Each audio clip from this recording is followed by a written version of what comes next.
நமக்கு மிளகு இட்லி பொடி செய்கிறதுக்கு நிறையா இன்க்ரீடியன்ஸ் இருக்குங்க. நான் அதை வரிசையாக சொல்கிறேன். எப்பயும் போல தான் லைட்டாக 2-3 ட்ராப் எண்ணெய் ஊற்றிக்கோங்க. அது ரொம்ப கருக விடக்கூடாது. இதுதான் கோல்டன் ரூல்ஸு. கடலைப்பருப்பை வறுத்துட்டு அதை தனியாக எடுத்து வச்சுருங்க. அதுக்கப்புறமா செசமி சீட்ஸ் சேர்த்துக்கோங்க. அதுவுமே வெடிக்குது, நல்லா இது பண்ணணுங்க. இல்லைனா வெடிக்காமல் இருக்கக்கூடாது. இல்லைனா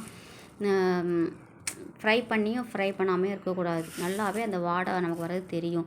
அப்போ நம்ம என்ன செஞ்சிட்டோம், கருவேப்பிலை அது மாதிரி காஞ்ச இலையாக இருந்தால் நிறையா சேர்த்து வைங்க. அது நிறையா அதில் யூஸ் பண்ணுங்கள். மிளகு மிளகா வத்தலுக்கு பதிலாக நான் இதை யூஸ் பண்ணியிருக்கேன். அதுவுமே என்ன செய்யணும்னா நல்லா வறுக்கணும், இல்லைன்னா பூஞ்சை பிடிச்சிருவோங்க. 1 மந்த்துக்கு அழகாக வச்சுக்கலாம். நான் இன்றைக்கி தாங்க நான் இதை யூஸ் பண்ணியிருக்கேன். உண்மையிலே அரோமா இந்த வீடியோக்காண்டின்னு சொல்லலை. பிள்ளைங்களுக்கு சளி, இருமல் இதெல்லாம் இருந்துச்சுனாலும் இது யூஸ்ஃபுல்லாக இருக்கும். ஹெல்த்தியும் கூட. ட்ரை பண்ணி பார்த்துட்டு எனக்கு சொல்லுங்கள். பூடும் கண்டிப்பாக எண்ணெயில் போட்டு வறுபட்டு இது பண்ணணும். அப்புறம் பெருங்காயத்தூளும் சேர்த்துக்கோங்க. தேங்க்யூ.